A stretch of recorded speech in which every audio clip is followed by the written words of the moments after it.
비트코인 같은 경우에도 74,000까지 갔다라고 보면 그 뒤는 좀 떨어졌잖아요. 그러면 앞으로 이더리움의 가격이 조금은 하향 안정될 가능성이 비트코인을 따라가기 때문에 크지 않을까 싶습니다. 제가 지난번에도 비교를 해드렸습니다만 엔비디아하고 비트코인과 이더리움만큼은 조금 더 관심 있게 봐도 괜찮지 않겠는가.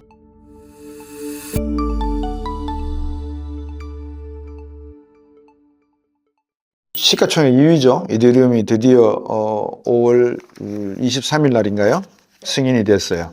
1월 달에는 비트코인 ETF가 승인이 되고, 이제 마치 이더리움이 비트코인에 이어서 또 다른 하나의 중요한 암호화폐로서의 자리를 굳건히 하는 것 같습니다. 가격이 어떻게 됐는가 보니까 3,935달러로 올라갔다가 바로 장이 마감하면서 한 3,700달러 정도로 다시 좀 떨어진 걸로 그렇게 나타났어요. 그러니까 나름대로 보면 비트코인에 비하면 한 20분의 1 정도 된다고 봐야 되겠죠. 그럼 왜 20분의 1이냐?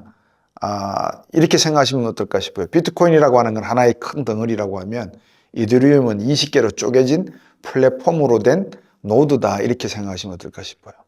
그러니까 분산 원장의 개념을 가지고 우리가 블록체인을 이야기하고 비트코인이라고 하는 큰 덩어리를 이야기하잖아요. 다시 말하면 NFT도 만들 수 있고 AR, VR 같은 가상현실, 증강현실도 여기서 만들 수 있고 비디오 클립도 만들 수 있고 하는, 또는 의료의 어떤 원격 의료 장치도 만들 수 있고 하는 이런 모든 플랫폼들을 관리할 수 있는 하나의 뭐라 그럴까요? 원장 기술? 분산 원장 기술의 파생품이다, 이렇게 보시면 어떨까 싶습니다.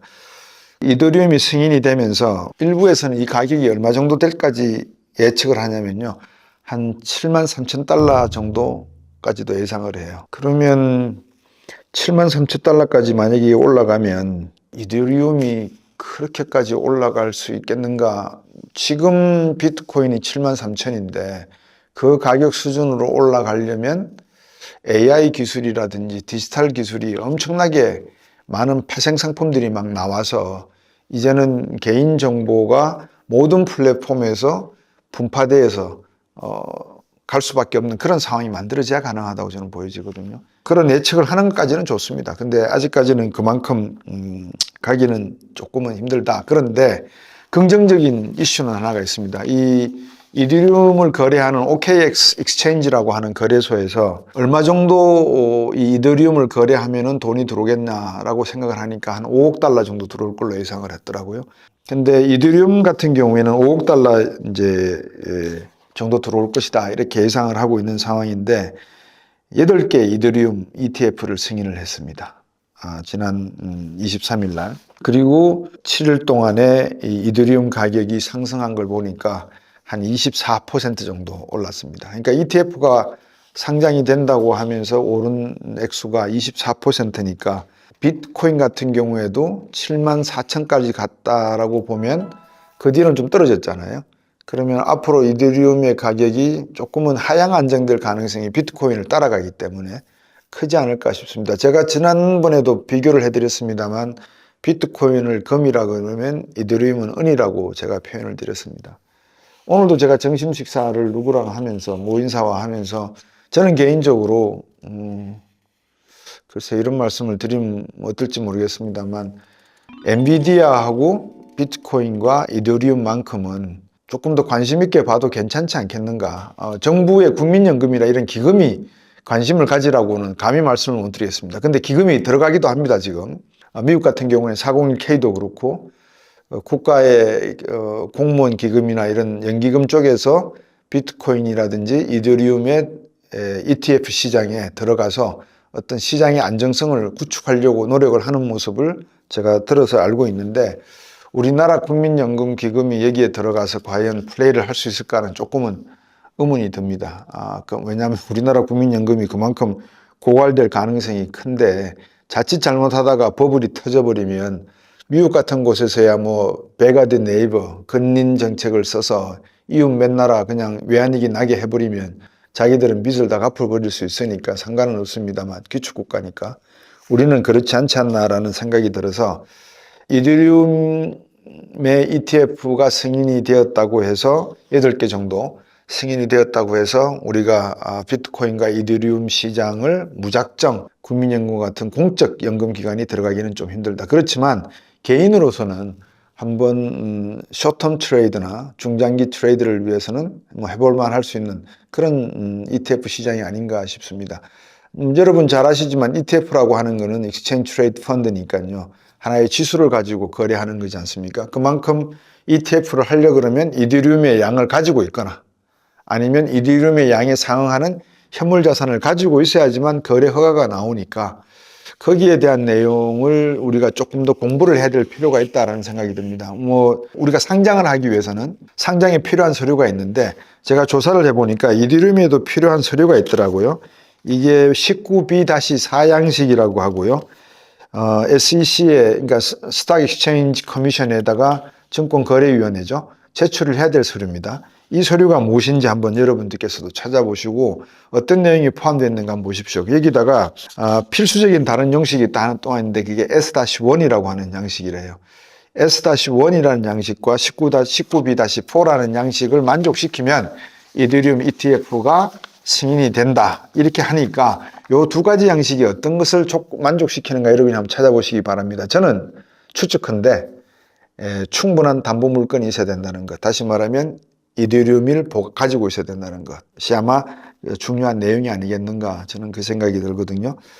그리고 블랙록이라든지 베넥, 아커와 같은 대형 투자사들이 이미 이 이더리움 ETF 현물 시장에 신청을 했고 또 실제로 거래를 준비하고 있기 때문에 이 정도 되는 회사가 아마 거래에 ETF를 거래한다면 믿고 갈 수는 있지 않겠는가. 그렇지만 단 블랙락이 됐건 뭐 베넥이 됐건 아크가 됐건 이러한 헤지펀드 회사들도 언제든지 여러분 잘 아시지만 선물 시장이나 옵션 시장 또는 ETF, 현물 ETF 시장 같은 곳은 리스크를 가지고 변동성을 가지고 투자를 하고 수익을 내는 곳이기 때문에 버블 버스트에 대한 위험은 늘 잠재하고 있다는 말씀을 제가 다시 말씀을 드려야 될 것 같습니다. 그 암호화폐의 거래에 대해서 그 승인이 되었다라고 하는 의미는 어떤 의미를 갖는가만 제가 마지막으로 말씀을 드려야 될 것 같습니다. 우리나라도 그렇지만 미국 SEC 같은 곳에서 또 증권감독위원회라든지 CFTC 선물거래소 같은 곳에서는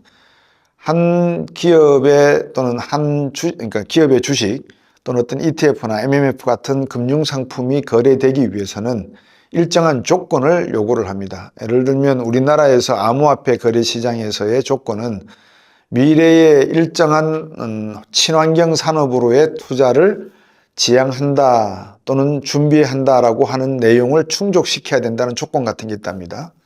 그 말은 미래 기후 환경 변화에 내가 앞으로 암호화폐를 통해서 거래를 이루어지고 나면 이 거래를 가지고 그쪽 시장에 기여를 하겠다라고 뭐 서류를 쓰면 된다는가 봐요. 사인을 하거나.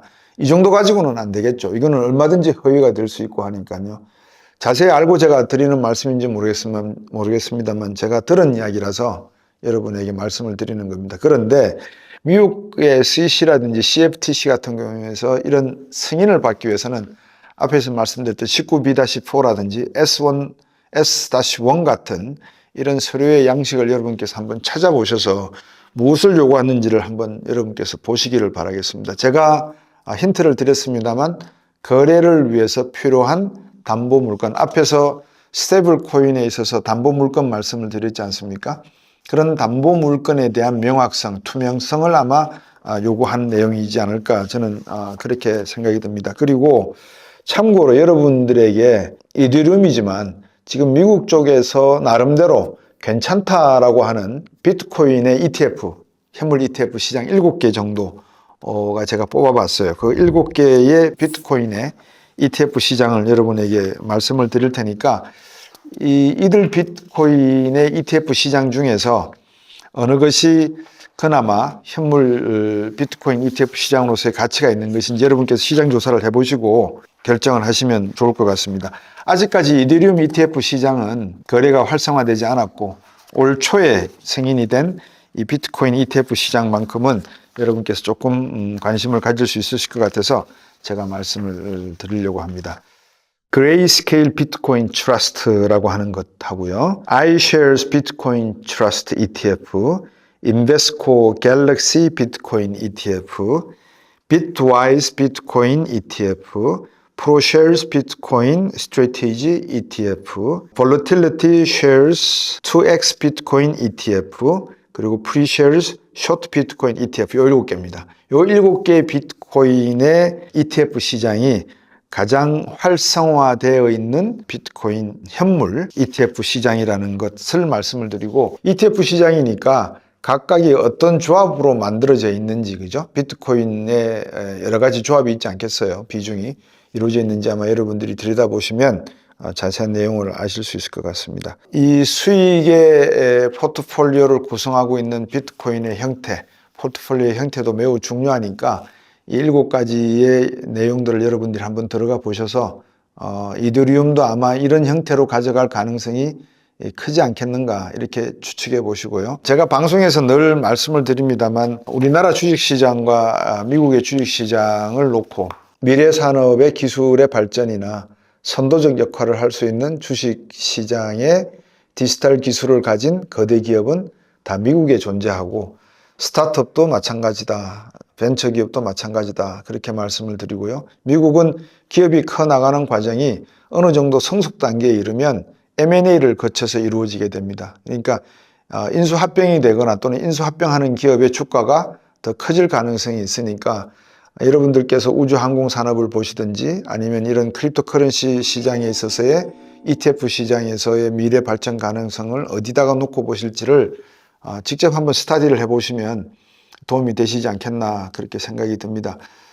우리나라에서는 제가 그렇게 뭐라 그럴까요? 추천해 드리고 싶은 시장이 사실은 마땅한 게 없습니다. AI도 그렇고 바이오도 그렇고 나름대로 열심히 하고 있는 회사들은 많이 있는 걸로 알고 있지만, 바이오 기술도 그렇고 AI 기술도 그렇고 하루아침에 이루어지는 기술들이 아니지 않습니까? 반도체도 10년 이상의 투자를 한 결과 오늘의 반도체가 있었듯이, 그래서 여러분들께서 이런 디지털 관련된 기술과 투자에 대한 내용을 들으실 때는 우리나라 기업도 중요하겠지만 미국이나 이런 선진국가의 기업들 중에서 어느 국가가 지금 어느 기업이 선도에 서 있는지를 한번 들여다보시는 게 뭐라 그럴까요? 투자 포트폴리오를 구성하는 데 있어서 비중을 높게 보시는 게 안전하지 않을까 싶습니다. 그 예로 애플, 아마존, 마이크로소프트, 구글, 메타 이런 것들이 1990년대 중반에서 2000년대 초에 다 IPO를 했거든요. 그런 의미에서 이제 새롭게 등장하는 이런 기업들, 지금 막 등장한 ETF 시장이 10년 뒤에는 어떤 가치로 가 있을까를 예상을 한다면 아마 제가 볼 때는 상당한 가치로 올라가 있을 가능성이 높다. 그러면 여러분들께서 비트코인 ETF든 아니면 이더리움 ETF든 한번 투자적인 포트폴리오에 담아서 고민해 보시는 것도 어떨까 하는 제 개인적인 생각을 말씀을 드리겠습니다.